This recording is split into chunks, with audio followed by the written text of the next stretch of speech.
Hello and welcome to the Profitable Coach Podcast. I'm your host, Kimberly Rich, and as the founder of the Bold Life Movement and a fellow coach for more than 7 years, I know the challenges that many of you face when launching or growing your coaching business.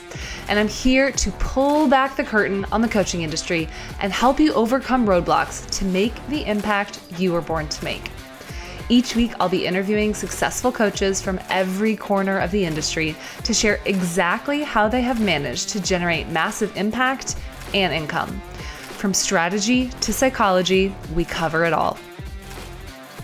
This show is presented to you by Transformation Academy, a global marketplace of courses and coaching certifications. So whether you are already part of our epic community or you're brand new to this show, if you're ready to learn what it takes to turn your passion for service into a profitable business, then keep listening. You are in the right place. Thank you for listening to the Profitable Coach Podcast. This is episode number 29 with Sam Altieri, and it is the first episode in our 7-figure series. That's right, the entire month of February, I'm interviewing 7-figure coaches and pulling back the curtain on what it was that it took to get them to that level of success. One of my favorite things about Sam, who is a former health coach turned psychic spiritual business mentor, is that she's not hiding how long it took her to create this level of prosperity. She's not hiding that becoming an overnight success is not the norm, and it wasn't her journey. So I want to go ahead and show you what it was that actually started to move the needle for Sam and how you can apply that in your business. So without further ado, please welcome the one and only Sam Altieri. Hey guys, real quick before you start the podcast episode, I wanted to let you know about a very special promotion that we're running just for the month of February, just while we're doing the 7-figure series. You know, one of the things that you'll notice as you listen to the episodes in this series is that every single person I'm interviewing has one thing in common.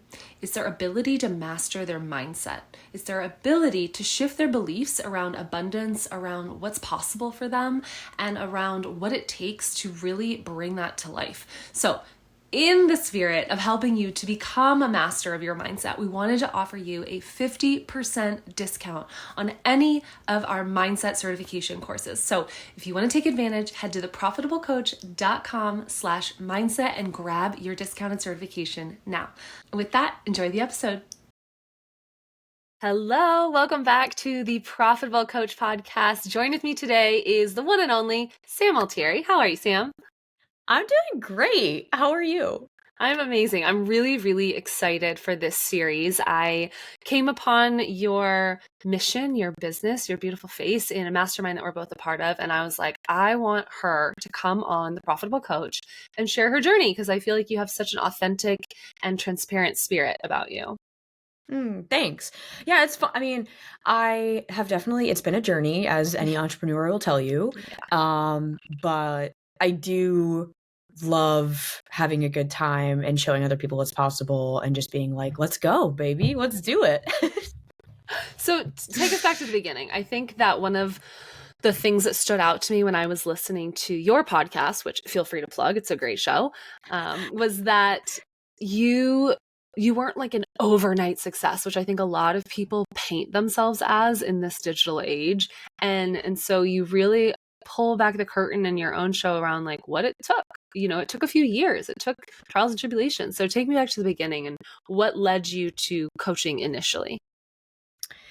Yeah, so I feel like there's two types of coaches.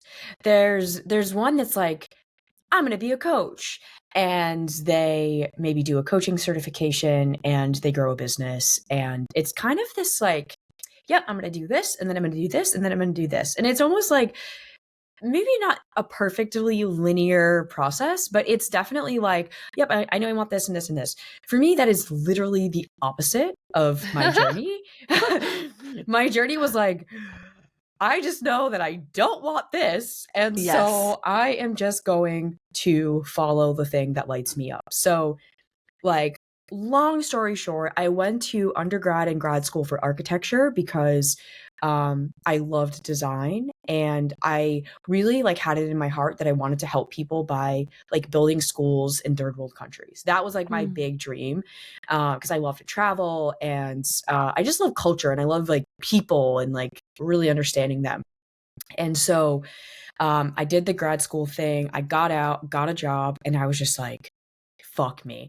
Basically, like I knew before I even signed like the contract or whatever you do to start a job. I don't even remember at this point, but like I was like, Buy I the wrote suit. down, yeah, I have no clue. Like I wrote down in the notes section of my phone, I still have the note. It says, I think I just really fucked up. I know that this is not what I want to do, but I don't know what else I would be doing. So I'm just going to do it. And I remember having this like kind of come to Jesus moment where I have been really in touch with my intuition since the beginning, and I knew that that was not in alignment for me, but I did it anyways. Because I didn't know any different, you know? Like Yeah, I think totally. a lot of people feel that, like, what else am I going to do besides do the 9 to 5 thing? So Yeah. I did that for 3.5 years. It became a really toxic work environment. I was working like 80-hour weeks, making $40K a year, living paycheck to paycheck in Boston. And I just was like, I was burnt out and I was unhappy. I think this is a classic story, right? But for me, I got to a really, really dark place where there was this one day I was coming home on the train and it kind of hit me like, I don't even want to be here. Like, not just be here as in my job, but like be here as in on earth. Like, I'm a very deep feeler, and I've always been this like, I don't want to even say highly sensitive, but I've been a very deeply feeling an emotional person.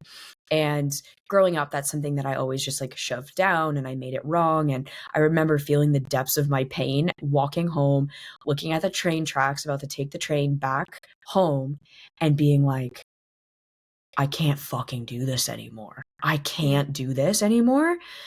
And so I just cried my eyes out for like 45 minutes on the train, my walk back. It was like the winter time. It was just so gross. I remember like it was one of the worst days of my life. And I came home, I told my roommate, and she was like, I think you need to like do something else. I'm like, I know, but like, what the fuck do I know, you know? And basically how I got out of this place is I realized that in pursuit of working so hard to prove myself at this job, I had completely lost myself. I had completely lost my sense of self and also my confidence. Like I was just seeking validation so much from my bosses. I wanted them to tell me I was doing a good job. I wanted to feel good enough. I had really low self-worth. And so basically I started going to the gym. I started working out. I found fitness and I started taking care of myself. And after like another year of doing this consistently, I was like, I feel better than I ever have. And I need to get the fuck out of this job. And I didn't know how to do that. And so I leaned on the support of my boyfriend at the time, who was like, you need to go. You need to get out of here. Like, you can do this. And I had fallen in love with fitness so much. Like, I'm not sure how much you work out or whatever, but for me, it's like such a meditation, you know. It like makes me feel so connected to myself. And even now running my company, like it's a real foundational part of being able to scale. And so I felt so good and so confident. So I finally had the balls to leave, and basically I just followed the breadcrumbs. You know, I became a personal trainer. I started doing freelance design work. And then I fell in love with nutrition. I was studying nutrition. I was just like immersed. And then I found the coaching industry through like a Facebook group randomly, air quotes, randomly one day, you know? And I was like, wait, I can do this like fitness and nutrition thing, but online? Like, what? That was like my coaching aha moment. I was like, wait, this thing I'm already doing, people get paid for? What? I know. And I think like I was like hitting this moment of feeling, I kind of hit the same cap of like, I can only help so many people in person at the gym. So I want to scale. I want freedom. So basically I built a fitness and nutrition business. I built it up to multiple six figures. It happened over the span of a few years, and it happened quite quickly in the fitness and nutrition. And then people started coming to me for business coaching. They're like, how did you do this? I want this freedom, blah, blah, blah, blah, blah. And then in the midst of that, I basically had a really deep spiritual awakening. In the past year or so, I kind of came into my spiritual gifts. I've like opened up my fucking psychic channel. I'm like channeling things through people. My business has exploded. And it's kind of like I'm building my second business because in a way, I scaled my fitness and nutrition coaching up, and then I kind of burnt it down because I didn't know what else to do. And then I rebuilt the business piece. And so, yeah, now we've crossed the 7-figure mark, which is really special. It just feels like one of those milestones that's like, damn, that's really fucking cool. And I'm really proud of myself. And I also at the same exact time feel like this is actually so minuscule because like really what I'm here to do is like global, really, really, really big impact, like speaking, books, changing people's lives on a massive scale. So yeah, I'm like just trusting the timeline, you know? Yeah. It's so fun talking to you and to some of the other women in our mastermind that we met through, because I'm like, I see myself in you, and I'm like, you can do it. And just like the similarity in the goals and the mission and the ethos around how to get there, and how to, go from great to amazing and just up and up from there just feels so resonant and nourishing in an industry that I think spends a lot of time focusing on the wrong things. So I would love to know, what were some of the right things that you did double down on in your business that really took it from this level to that, and then this one to the next one? Yeah. Ooh, I love this question. I think for me, one of the first things that comes to mind is like, I've been a high achiever since I came out of the vagina. I think that's just been like a love language for me. Like I love achieving. I think it's fun. I love seeing what I'm capable of. And now I do it genuinely from a place of like wholeness, not from a place of proving, but something that I talk about a lot with a lot of my clients is the high achiever's curse. Right. And it's this concept of what happens when you're a high achiever. A high achiever sets insane goals, has completely unrealistic expectations. But that's why they achieve so much, because they set these huge goals for themselves. And even if they only hit half, they do 99% more what the regular air quotes population is doing. Totally. And so I've always had that kind of drive of like, let's see what I'm capable of. Like, let's see what I can achieve. But the shadow side of the high achiever's curse is that when we set these expectations and we don't meet them, if we make it mean something about ourselves, then we get really defeated and go into shame and guilt and this whole fucking negative downward spiral, right? And so for me, the thing that I've released over the past few years, that especially in the last year, is attachment. Like I think honestly, this is one of the major keys in scaling, is being unattached to the outcome, holding the vision, but being unattached to the timeline. Because like pressure doesn't do anything for us. And even myself, like I was like, yo, let's hit 4 million in cash this year, you know? And then my like human self is like, you know, like what do we do? Like, oh my God, you know? And I just like put myself into a dysregulated state, whereas that's not helpful, right? And I think that's like what a lot of coaches do. It doesn't matter how much money you're making. You're like, when you want to hit your first 10K month, when you want to hit your first 20K month, 50K, etc. If you put the goal and then you're like, oh, I haven't hit it yet. Oh my God. You know, you're focusing on the gap rather than what you've already achieved. And so what I have been really working on is, I do this with my clients too, is like daily celebrations, like daily wins, like really celebrating what I have created, because scarcity can still exist even when you're making multiple 5 figures, multiple, whatever, however much money, it doesn't matter. In order for you to actually feel good about doing it and being in a regulated place and actually feeling fulfilled, you have to make sure that you're focusing what you have created and what is going well, because there's always room for growth. And so that's that's one of the main things I've really been noticing and working on. I mean, I even had it this morning. I'm like, ugh, we've only made blank this month. And I'm like, Sam, girl, you're literally up like 600% from last year. Like, can you calm your tits? You know, like, and I think the soul, like the alien side of me is like, you know, and the human is like trying to catch up to the insane internal growth. Yeah. So we talk, or at least I hear a lot in the coaching industry around like 10K months and then 50K months, and then 100K months. And it's very catchy and it's very shiny. But I think a lot of new coaches who, even realistic coaches, right, who are like, yeah, that's a great goal for me, X amount of months down the line, their brain can't conceive of what it even looks like because they're trained on the one-to-one model. Like, I'm doing one-to-one coaching. How the F am I going to scale to 100K month? So if you're willing, I'd love to hear what like a breakdown was of taking it from 10K to 50K to multiple six figures in a month. Like, how does it even look? Yeah. So like basically how I started my company was one-on-one coaching. That was what I knew, right? I didn't know any Bread and other butter. way.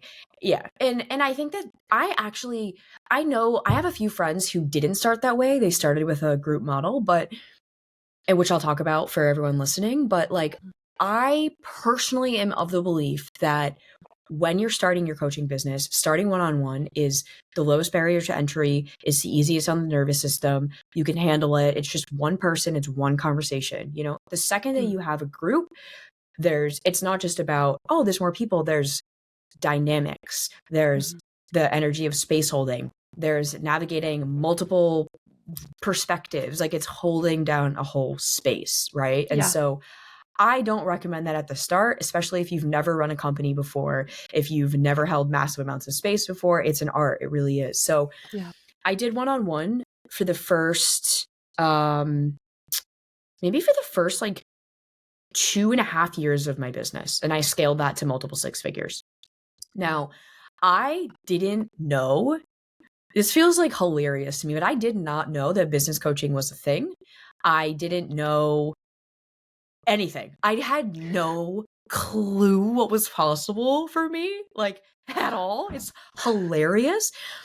I didn't know that like a 10K month was a metric. I had no clue any of this was going down. And I followed this woman who was a personal trainer, and she became a business coach. And so I ended up hiring her because I was like, similar journey. Cool. Totally. And the women inside this mastermind were making 20, 30, 50, 80K in a month. And I was like, what? You know, I was like losing my marbles, like, holy shit, you know? And what I realized is that in order for me to scale my company, I needed to do one-to-many offers, right? Whether it's a course or it's a group container, it's once I either do all the work once and it becomes a course and it becomes a passive offer, or I have a bunch of people in a group and I go on one call and 50 people are on the call, like, boom. And so that's what I did. I built out a membership, and the membership had 200 people. I've built out courses that, you know, hundreds of people have gone through. I've built out masterminds. I've built out group programs. I've literally experimented with, like, I feel like every single model of like, every single model of coaching container that you can do. And for me personally, I'm not in a rush to scale my company. I'm not. I think it puts pressure on me, and I don't like pressure. I really want to not like take my time, but I want it to feel really fucking good to do. And so, but like the big thing right now for me is one-to-many model, monthly recurring revenue. That's the metric I track. I mean, I look at obviously how much I make in a month, but for me, it's way more important to stack up monthly recurring revenue, and then more passive offers, you know, from things I've either already taught, already know, I've already done, and making. I'm in like funnel season. I'm like, I'm just gonna make a bunch of funnels, like, to all your old courses. Yeah, like, and even like, oh, okay, I taught this before, but I can just bust out 6 quick trainings that are basically 6 years of teaching people how to grow businesses, but like really streamline it and Mhm. sell it, and then boom. So I'm really in this like season of, okay, monthly recurring revenue and courses that are like really potent and structured and easy to understand, because I'm like really good at breaking complex topics down for people to just like implement and take action. That way I can make even more money in my sleep, you know? I'm like, I don't need to work hard to do this. I genuinely love showing up and coaching live, but I'm like, I also don't want to do that. Yeah, totally. It's nice to have money coming in while you're sleeping. Yeah, and I didn't even do anything, at least not in that moment. So for people who are newer to this world, they're newer to like the business side of their desire to coach.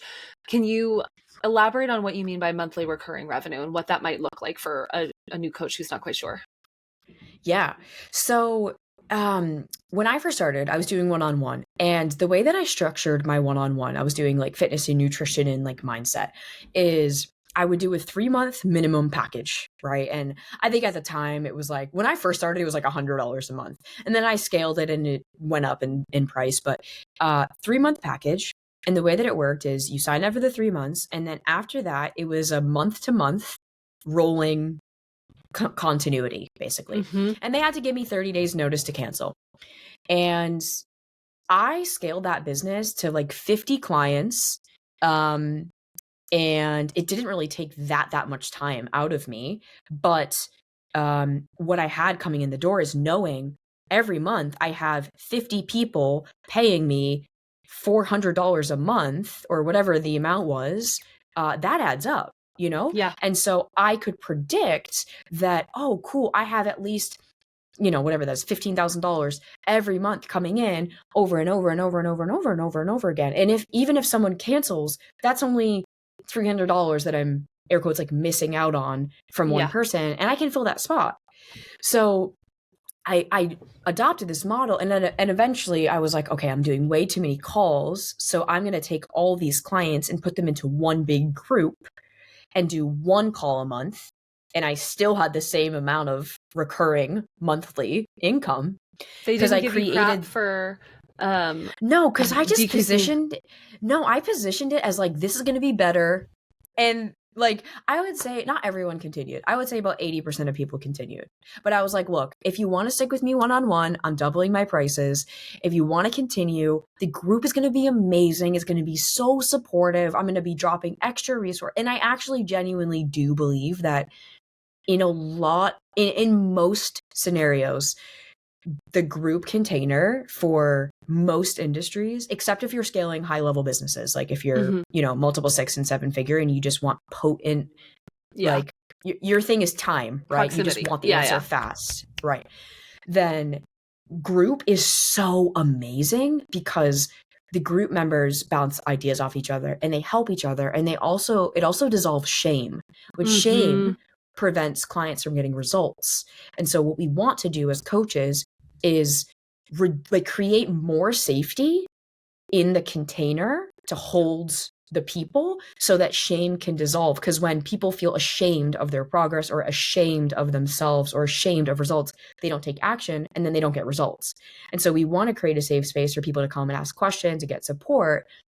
And so the group is really a great place to do that, because you're allowing yourself to be, or you're allowing your clients to be seen in that, right? And it requires obviously you as the coach to set that expectation, you know, and say, hey, look, this is a safe space. I want you to bring all that stuff here.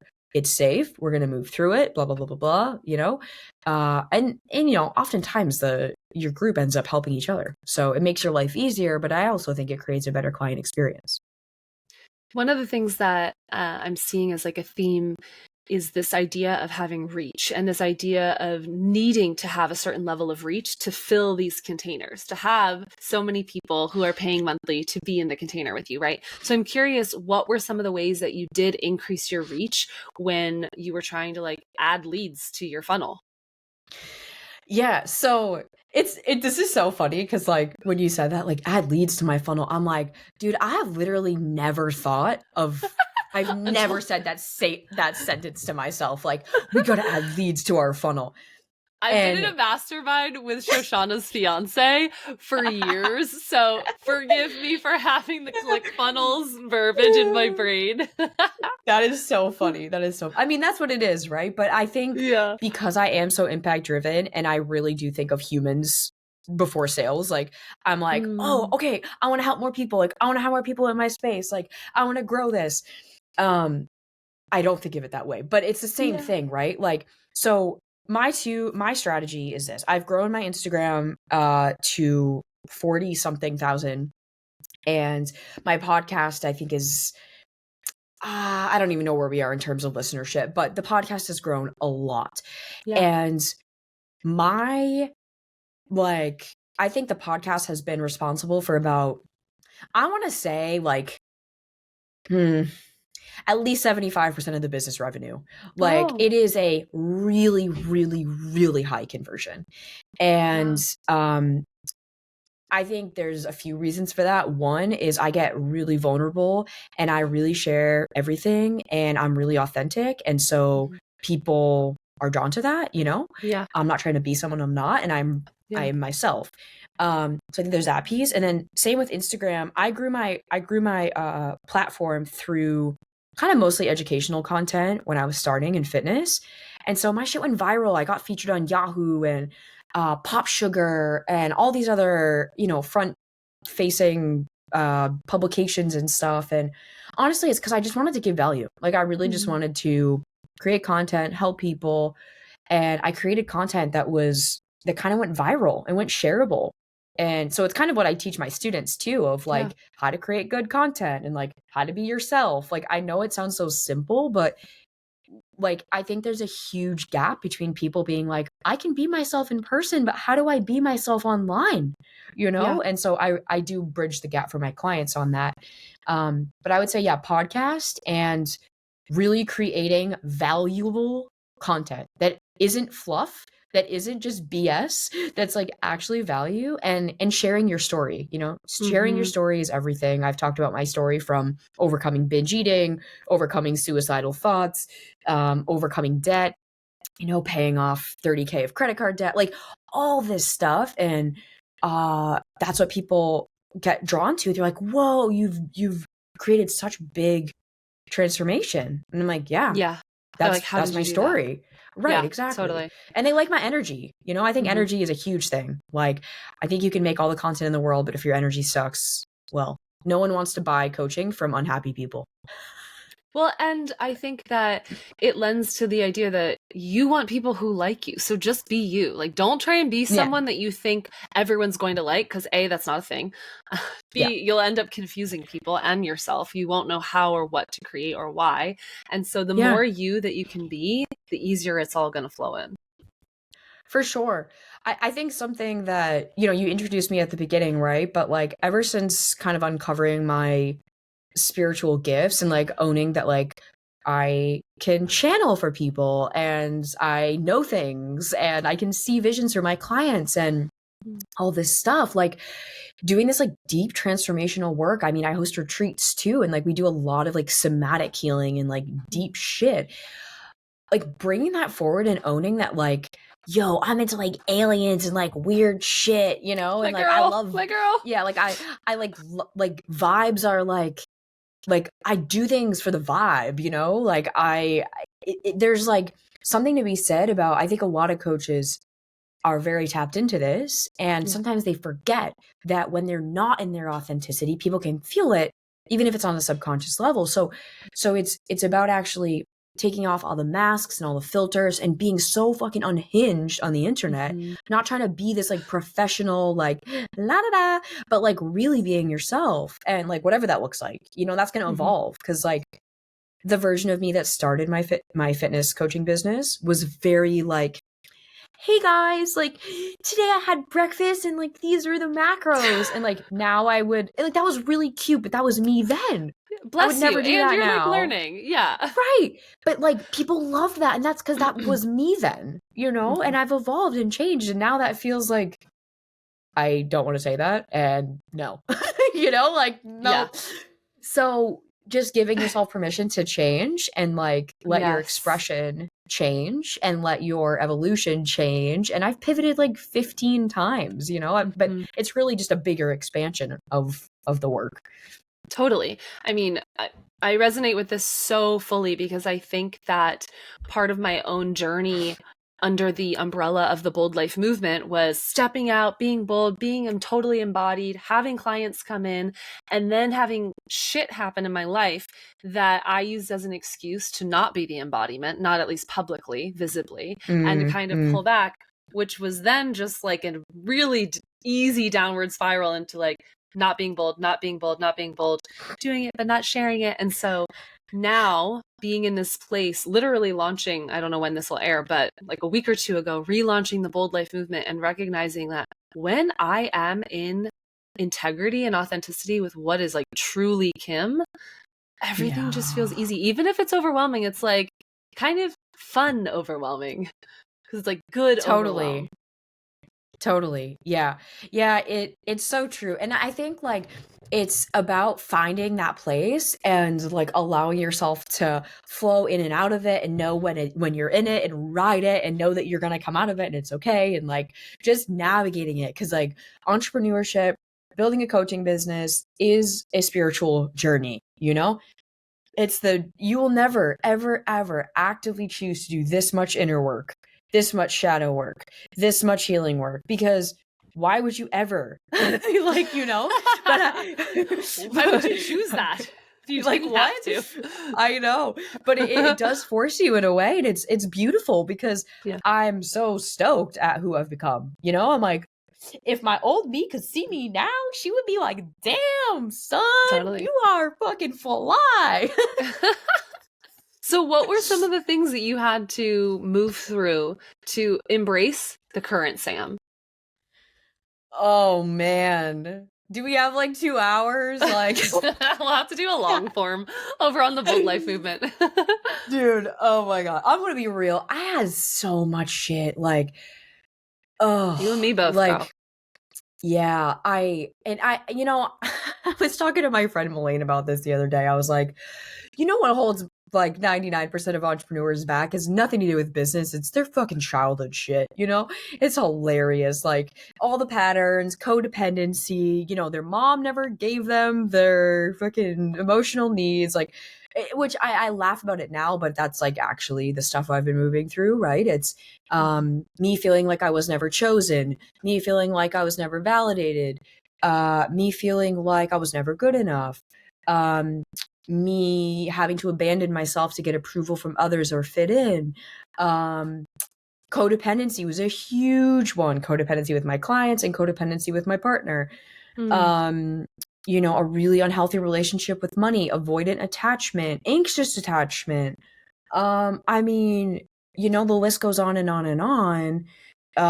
But if we think in shadow work's been a huge, huge part of my journey of basically, bringing the parts of me that I had disowned back online. I think that's one of the biggest parts of my journey. Yeah. Is like true liberation, because you can make all the money in the world, but if you aren't happy within yourself, it doesn't matter. Like no amount of money will ever fill the void. And so it's kind of why I haven't been rushing, because I'm like working on myself, knowing that it's all going to happen.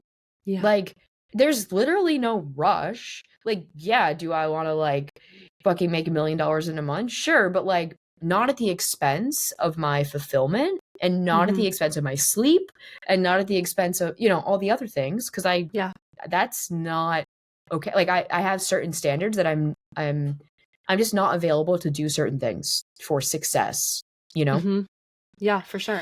So I would love to go back to the money piece because this is the 7-figure series, right? Yeah. And I think so many people listening can relate to being anxious about money, being avoidant about it, being anxious and avoidant about it.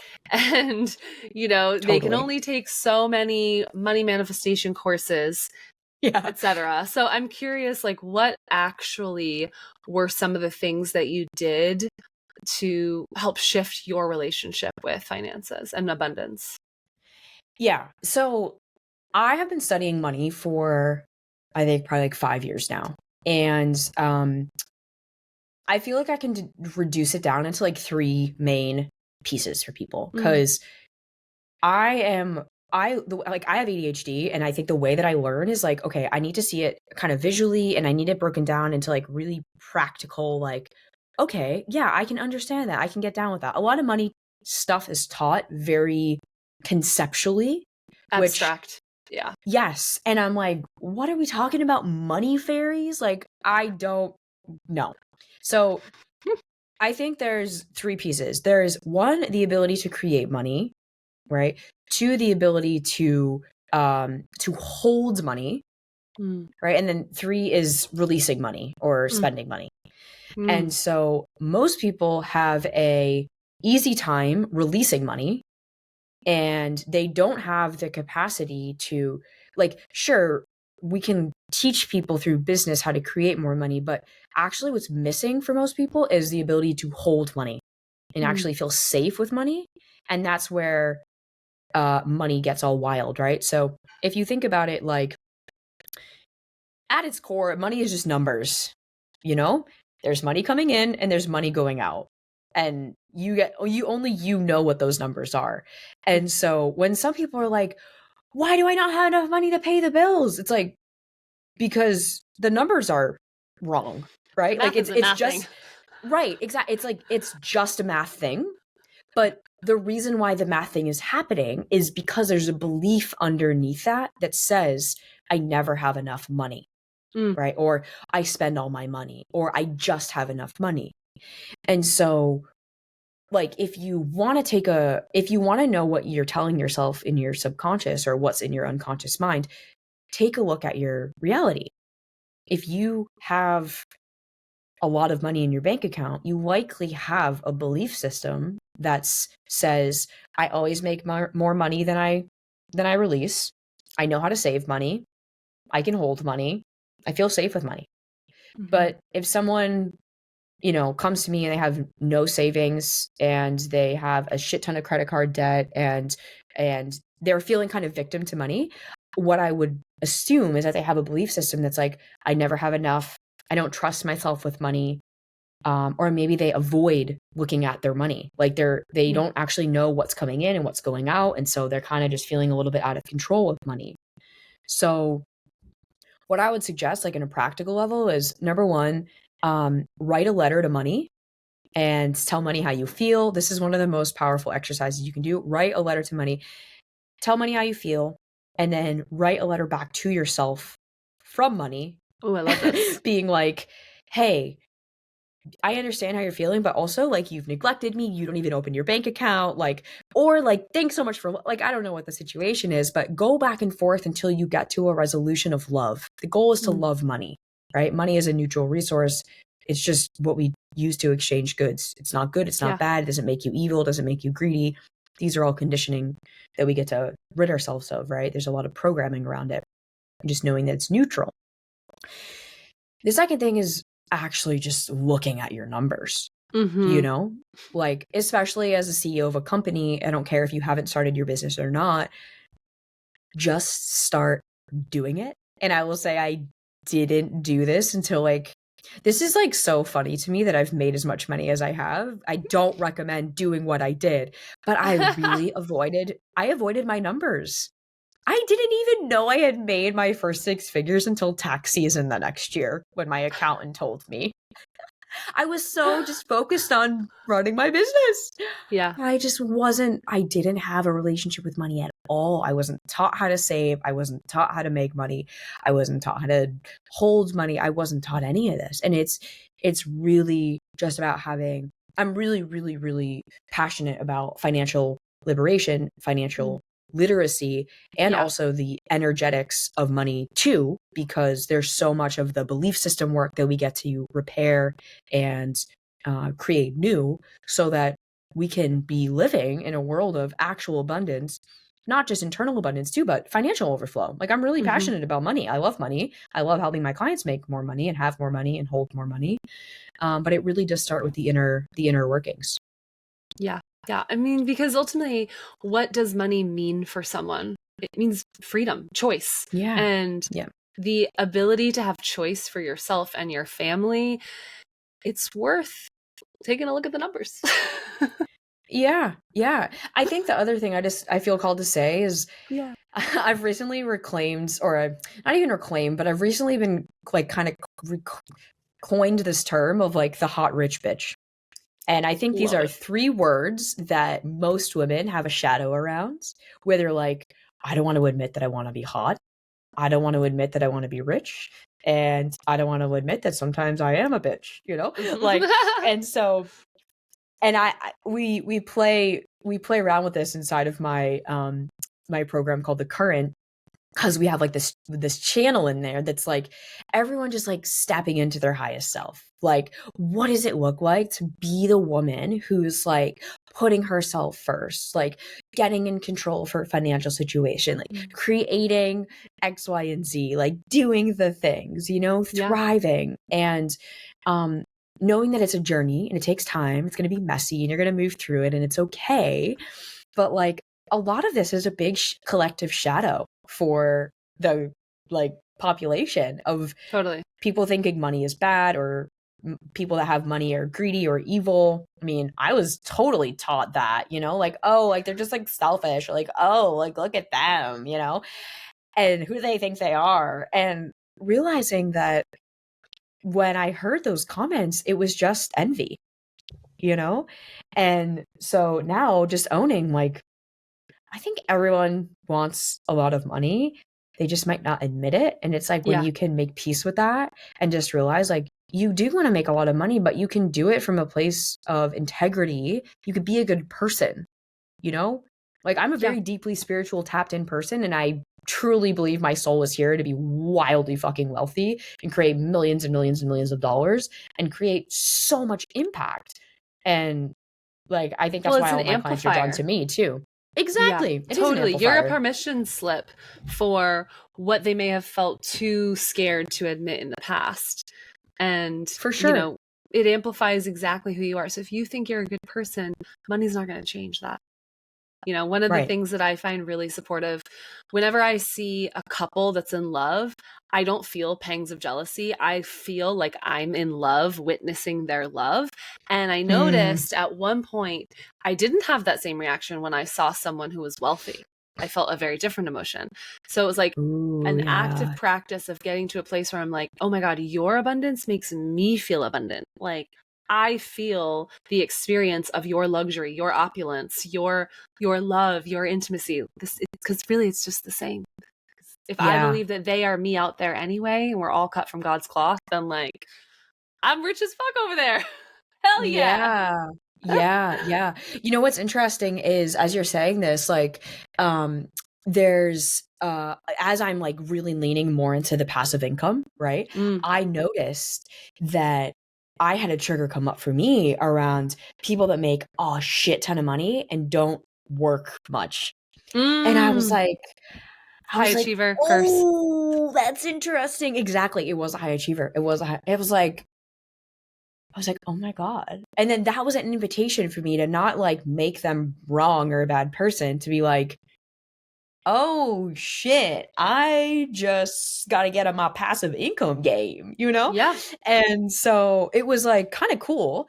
But I think just having that emotional intelligence to know that when people trigger you, to just get curious and lean in, don't back out and be like, oh yeah, fuck them, you know? Because like there's a lot on the internet that's happening. And I think it can all be really healing for us if we lean in and not, you know, shy out or move away or avoid or block or whatever.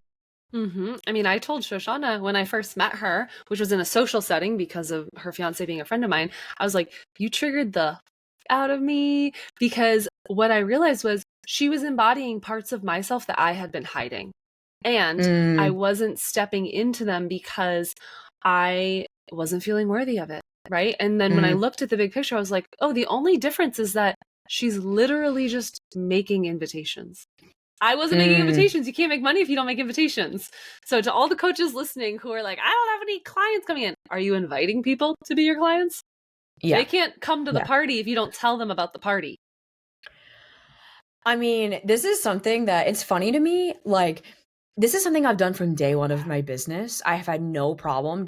I cold fucking texted 200 people in my contacts list, inviting them to my membership. I didn't give That's a amazing. fuck. I was like, come in, boom. And I think about 80% of people said yes. Like, I was That's like, come. Right. And I just am not afraid to be like, hey, I think you're going to thrive in here. I would love to have you. If it feels empowered, yes, come in, because like, I just don't think you need to wait for someone to blah, blah, blah.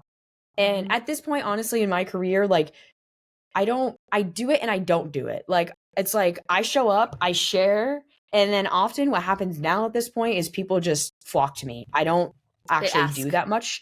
Yes. Yeah. I don't do that much penetrating. Like, I don't do that much like outreach, Yeah. Only if I feel very, very called, which is like actually quite rare. But that's not how it started. And so I think like there's different strategy at different levels of business. And I think I feel just called to say, like, as you're scaling your coaching business, make sure that you are really intentional with what you're doing at your stage in business. Because what I will tell my clients who are in the 0 to 30 to 40K range right now, what is going to get someone from 0 to 10K is not going to get someone from 10 to 20. And it's not going to, like it's kind of a little bit different. And like, and it's even like in the current, I'm sure we'll talk about it, but like I have programs specifically of like, okay, first 6-figure foundations. You need to do that before you start doing the energy stuff, like you're going to do it all, but like without the foundational piece of business, your business is going to be a wobbly amoeba. And we want to build strong foundations. It's like building a house. We have to set the foundation. And so, yeah, I mean, well, I was telling our Quantum Leap program wrapped up today, and this is our foundational course inside Transformation Academy. And I was telling them, it doesn't matter what stage of your business you're at. There are people who are 6-7 figures in, and they will return to the fundamentals because they've gone through some sort of evolution. And they're like, ooh, I need to recalibrate. Am I still talking to the right people? Am I still acting in my business in a way that aligns with who I am now? So it's like the fundamentals don't go away. They just evolve. So building that foundation at the beginning is really important so that you can, replace a few bricks down the line instead of trying to build it all from scratch. Yeah, for sure. I mean, you don't have to build the foundations. You'll just be kicking yourself if you don't. Yeah. So I want to hear more about the chapter in Sam's life where she opened up to her psychic abilities and started to claim that as part of your offerings. Oh, yeah, this is juicy. Okay. So I think like I have always been very deeply, the word that comes to mind is like connected. Like I grew up Catholic. I didn't really associate with Catholicism and I didn't really even like it, but I loved the practice of it. Like I loved the devotion to something bigger. And I left after I went to college. I stopped going to church, but I refound like just a connection with God, let's say. But I didn't even resonate with the word God anymore. When I started my business, that kind of was like my spiritual awakening. I remember my first coach ever was like, he basically just like cracked me open and he's like, you have all these limiting beliefs. And like, I was like, oh my God, what the fuck? Like, and he really just showed me like, you've been really operating in this like programming, right? And so I go on, build my business, and I start seeing like little, how do I say this? Like little visions for people. I keep getting like it for myself. Every time I'd go into a meditation, I'd see myself on stage. And I started to get these like intuitive hits of like, you need to focus on this, or you need to launch a podcast, or I don't know, this content or this or your brand or whatever. And I didn't know any of this was like related to being psychic or having like being clairvoyant or tapping into people's energy. I had no clue. I assumed everyone could do this, okay? And I work very fast. So when a client comes to me, we can map out an entire business plan for them in like 15 minutes. It's so quick. I'm like boom. It's quick. And I didn't know also that that's not how most people work. Most people are, well, I don't want to say no, most people, but I don't know of many people that work that fast. And so I had a call with one of my mentors, and she is also psychic. And she was like, oh my God, you are like so similar to me.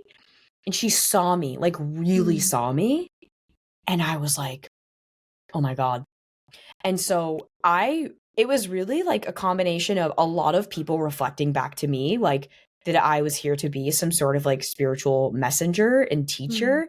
And yes, I run my coaching business, but actually I'm here to kind of be a channel for humanity. Like that sounds like really intense kind of, but like I'm like I do feel that like it's actually like a bigger thing. So then I started to just own it, and I started to open up to my clients firstly about it. And I was like, hey guys, I think I'm kind of psychic. And they're like, yeah, you are. And I was like, wait, what? And they were like they all knew it before I did. And like they were all like, oh, we're like super intuitive, and like, oh, I'm clairvoyant, and like I'm really this. And I'm like, wait, what? Like you guys? And I just realized all my clients were this way. Everyone was super intuitive or empathic or all these things.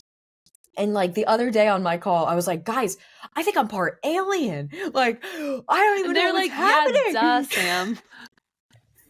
No, listen to this, Kim. They're like, me too. I feel like this planet is so weird. I'm like, yo, what the fuck? But like, I know this might sound really crazy to people, but I think there's a lot of people out there that feel like planet Earth is like so confused. Like they're just like, I don't know. It's really hard to be on this planet. I really have a lot of thoughts in my mind. Like, what the fuck? Like, I don't want to do the normal human things. I want to talk about consciousness and deep shit. And I'm so bored with the fucking weather. And like, let's talk about like, you know, like humanity and like, I don't know, like like all these things, right? So anyways, it's really my clients. My clients were like, yeah, dude. Yeah. And it's kind of sometimes like you don't even realize it until you have a mirror back to you. And I think it was my mentors and my clients that were like, yeah. Yeah, I found that over the past few months, I've been even more like I'm already quite authentic. It's kind of like I can't really not be, but I've been even more transparent about my beliefs, some of my ideologies, things that I've been through, etc. And it's actually been a major permission slip for a lot of people in the TA community to be like, me too. I believe that too. Like this feels like a really safe space for me to talk about my type of faith. And I never would have thought that because a lot of people judge this. And I'm like, no.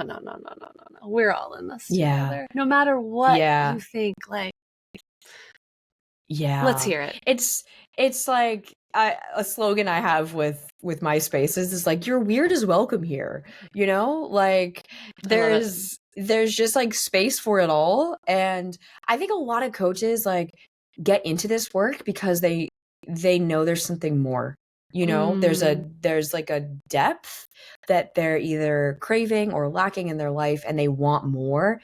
And whether they realize it or not, like we all have spiritual gifts, whether we choose to go there with them or not is up to us. But I chose to go there because I felt called to, you know? Yeah. I love that. And it's changed everything. My clients have had insane results. My business fucking exploded. I mean, geez, in the past 6 months, it's been crazy. I'm like, okay, like, whoa. Was that a product? So I'm just trusting that it's all supposed to be.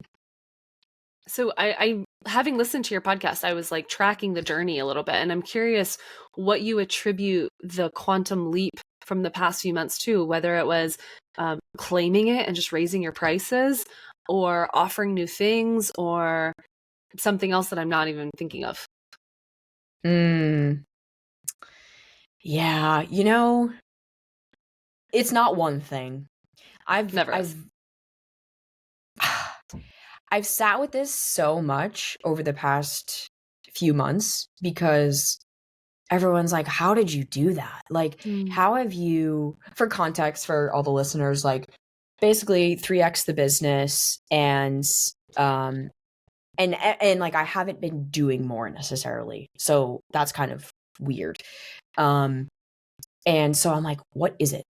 And I think it's a few things. One, yes, claiming my gifts and really showing up. Two, I have really, really, really tapped into my own power and had like really just much deeper levels of self-trust around my work and around the value that I provide and around the fact that I am a beautiful blend of the masculine strategy. Like I know how to help you with strategy, like actual business strategy, business structure, systems, and I'm also really good at the embodiment and the energetics. And most coaches are one or the other. Most coaches are like so to the feminine or so to the masculine. And I never resonated with either. I got pissed off with the feminine because I was like, I need a fucking structure and I need you to tell me some strategy. Yeah. And with the masculine, it was like, ignore your intuition and just do the fucking thing. And I'm like, but it doesn't feel good. Yeah. So it's like I blend both. Yeah, I'm sure you know the feeling. I blend both, and I think owning that, like owning how fucking good I am. I think that's like a huge part of this. Is like I don't think because it's almost like you don't know because you don't have anything to compare it to. But I just stopped looking for the outside permission, and I was like, I am so fucking good. My clients are all so happy. They constantly rave. They constantly are seeing transformational shifts. They're constantly coming in with money wins. Yeah, we have human moments, but like my clients are doing great. Huh. And then like, I'm like, okay, things need to change around here, you know? And even my connection with my own guides, they were like, bitch, you need to raise your weights. You actually need to work with blah, blah, blah. Like they were just telling me all this stuff. And I'm like, is that why I felt so frustrated at the end of the year? Feeling like I'm not being compensated or I was under earning, you know? And I think that was part of it is like, I really wasn't claiming the value and really seeing myself. So I would say that was a huge, huge part of, you know, many things, but I would say that's a big one. Yeah, that makes sense to me.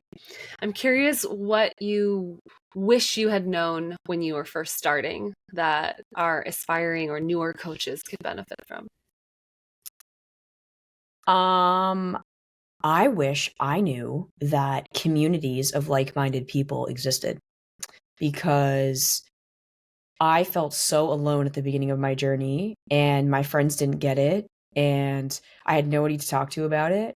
And now that's why my business is so community focused. And I'm like, there's something really like incredibly healing and powerful about being in a space with people who have big goals and big visions, even if they don't know exactly what it is. Like, I think at the beginning of your coaching journey, you can kind of be like, I don't even know what I want to do yet. Like, I know I want to coach, but like, do. And I have a lot of those clients in my community that they're at the beginning still. And that's beautiful.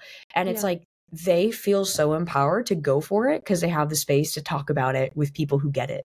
You know, I would say that's the number one is like, get yourself in communities that have people that are doing similar things. You are going to feel so empowered. And I truly believe that me plugging in to my own spaces, my own communities has just been the most supportive thing ever. I feel like I can actually accomplish my goals and dreams. Like people believe in me, you know, and that's really important. Totally. What would you say to the people who are like, I want to have a community. I resonate with all of those things, but I don't want to be responding to DMs 24 hours a day, 7 days a week, like being a community manager. I want to have the community, but I don't want to be the community manager. Boundaries, baby, you know, like you gotta be CEO, like they gotta, you know, I think what I've learned really in healing the codependency piece and really like becoming a high value woman just generally is like you don't know anyone anything and you get to create the boundaries and the expectations for your containers, you know? So like I'm very clear up front with what's okay and what's not. And I encourage my clients to do that and say, look, it's your business, do what you want to do. And if people don't like it, they don't have to work with you, Yeah. If you don't want to be in there all day. That from the start. Don't. Yeah. Yeah. Nobody, Totally. I don't think anyone really does, so just be honest with your people. Yeah. I love that. Sam, where can people get more of you? Where can they follow you, listen to you, join you, all the things? Yeah. Well, number one, my favorite place to be is on my podcast, The Sam Altieri Show. I share everything over there. Right now, the goal for it is scaling it to be the number one female entrepreneurship podcast. So everything from personal growth, money, relationships, just, everything that a female entrepreneur needs to thrive and succeed in business and life. And then my Instagram, Sam Altieri, that's where my community will connect. Come follow me. I share day-to-day stuff and tips and stuff like that there. And yeah, you can find out about all my things going on and plug into my spaces. Would love to have you guys. Amazing. We'll have all of that linked up in the show notes. Sam, thank you so much. It was so fun to connect. I love being with a like-minded sister, just out there doing the damn thing. Hell yeah. This was so fun. Thank you so much for having me. I'm excited to connect with your people. Woo! Thank you so much for tuning in to today's episode. If you like the 7-Figure series, do me a favor. Share the episode on your social media. Tag me at The Kimberly Rich. Tag Transformation Academy online. We love hearing from you. If we're not already friends, please come follow me. I want to hear from you. I want to hear what it is that you want to hear on the podcast. We love co-creating this production with you. We really want this to be something that you're using, something that you're implementing. So if we're not already connected, please come hang out with me online. Again, big thanks to Sam. And if you want access to all the amazing resources that we talked about in today's episode, then you can head over to theprofitablecoach.com/029. Sending you so much love, and I'll catch you on next week's episode in this month-long 7-Figure series.